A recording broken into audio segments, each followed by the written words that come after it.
আর একটা বিষয় নিয়ে মানুষজনের একটা কনফিউশন থাকে, সেটা হচ্ছে অ্যাবসলিউট পাথ আর রিলেটিভ পাথ। রিলেটিভ পাথটা আগে দেখিয়ে নিলে কনফিউশনটা আরও ক্লিয়ার হবে। সো আমি যখন এইখানে বলছি বানানা ডট এইচটিএমএল, এটা তো একটা ফাইল, রাইট? সো আমি ফাইলটার লোকেশন দিচ্ছি অ্যান্ড ওই ফাইলটাতে যখন আমি ক্লিক করি ওই ফাইলটাতে যাচ্ছি আমি। তো কোনো কারণে সাপোজ আমি আমার ডেস্কটপে যাই, ফাইলটা আমার অন্য স্ক্রিনে আছে, ওকে নিয়ে আসছি।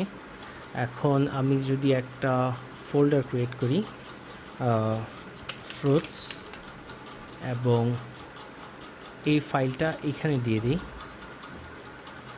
নাও আমি যদি আমার ওপেন করি, এটা আমি পেজটা রিলোড করলাম। এখন যদি বানানায় ক্লিক করে দেখতে পাচ্ছেন ফাইল নট ফাউন্ড।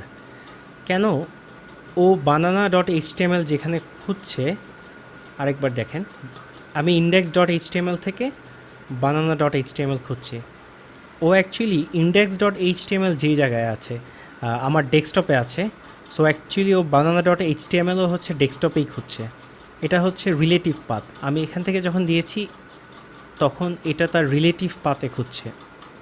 আবার যখন আমি ফ্রুটসে যাব, আবার যখন আমি এটা ফ্রুটসের মধ্যে দিয়ে দিয়েছি, সো আমাকে যেটা করতে হবে, ইন্ডেক্স ডট এইচটিএমএল আমার ডেস্কটপে আছে, আমি এখান থেকে যখন রিলেটিভ পাথ দিব তখন আমাকে ফ্রুটস স্ল্যাশ বানানা যদি দেই, সো এগেইন কনসেপ্টটা এমন, ইন্ডেক্স ডট এইচটিএমএল ফাইল থেকে আমি এই পাথটা দিয়েছি এবং বলেছি এটা relative path. So index dot HTML ডেস্কটপে আছে, ও ডেস্কটপে সবার আগে ফ্রুটস ফোল্ডারটা খুঁজবে, তার ভিতরে বানানা ডট এইচটিএমএলটা খুঁজবে। এই অবস্থায় আমি যদি ফাইলটা রিলোড দেই, এখন যদি যাই, এখন দেখতে পাচ্ছেন এটা কাজ করছে। আবার এই গো ব্যাক কিন্তু কাজ করবে না, কারণ ও আবার হচ্ছে বানানা ফাইলটা কিন্তু এই ফোল্ডারের ভেতরে। সো আমি বানানায় যদি দেখাই, বানানায় কিন্তু আমি দিয়েছিলাম ইন্ডেক্স ডট এইচটিএমএল, সো ও এই ফোল্ডারের ভিতরে ইন্ডেক্স ডট এইচটিএমএল খুঁজছে। সো এইখান থেকে যদি আমার দিতে হয়, এটা অলরেডি চেঞ্জ হয়ে গেছে, এটা অলরেডি ভিতরে চলে আসছে। সো এই ফাইলটা খুলবো এখন আমি। সো এখান থেকে যদি আমার দিতে হয়, এটার জন্য এটার জন্য আমি রিলেটিভ পাথ বলবো। তো এটার রিলেটিভ পাথ কি? এগেইন বানানা যে ফাইলটা, এটা আছে ডেস্কটপের ভেতরে ফ্রুটস ফোল্ডারের ভেতরে। সো আমাকে একটা স্টেপ আগে এসে দেন ওখানে ইন্ডেক্স ডট এইচটিএমএল খুঁজতে হবে। তো আমি যদি দেই ডট ডট স্ল্যাশ, এভাবে দিয়ে বোঝায় হচ্ছে আমি একটা ফোল্ডার উপরে যাব, তারপরে হচ্ছে ওখানে আমি ইন্ডেক্স ডট এইচটিএমএল খুঁজবো। আমি যদি এখন গো ব্যাক ক্লিক করি, দেখেন এখন কাজ করছে। সো এই পাথটা বলছে আমি একটা ফোল্ডার উপরে যাব, যেহেতু আমি বানানা ডট এইচটিএমএলে আছি, একটা ফোল্ডার উপরে যাবে, ডেস্কটপে আসছে, ডেস্কটপের মধ্যে সে ইন্ডেক্স ডট এইচটিএমএল পেয়েছে। তো আশা করি রিলেটিভ পাথটা কনসেপ্টটা ক্লিয়ার, এবং অ্যাবসলিউট পাথের কনসেপ্টটা কী।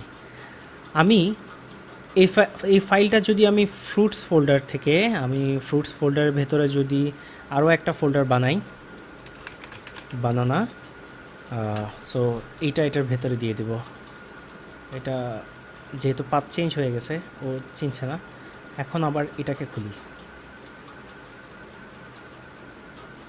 সো এখন কিন্তু আবার এই বানানা এইচটিএমএল কাজ করবে না, কারণ ও আছে হচ্ছে বানানা ফোল্ডার, ফ্রুটসের ভিতরে বানানা ফোল্ডার। এখন গো ব্যাক দিলে যেটা প্রবলেম হচ্ছে, ও অ্যাকচুয়ালি একটা স্টেপ উপরে উঠছে, এইখানে ইন্ডেক্স ডট এইচটিএমএল খুঁজছে, পাচ্ছে না।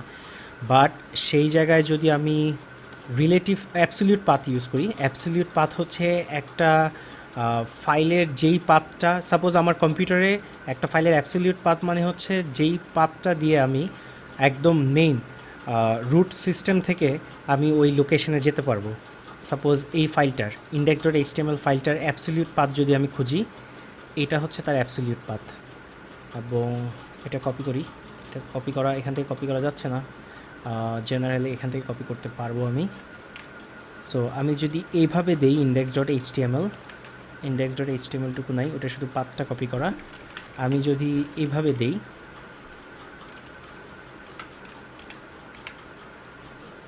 সরি স্ল্যাশটা ভুল হয়েছে। সো এখন আমি পেজটা লোড দেই, আমি গো ব্যাক দিলে এটা হচ্ছে অ্যাবসলিউট পাথ ধরে গেছি আমার ফাইল সিস্টেমের একদম মেইন ফাইল সিস্টেম থেকে অ্যাকচুয়ালি পজিশনটা কোথায়।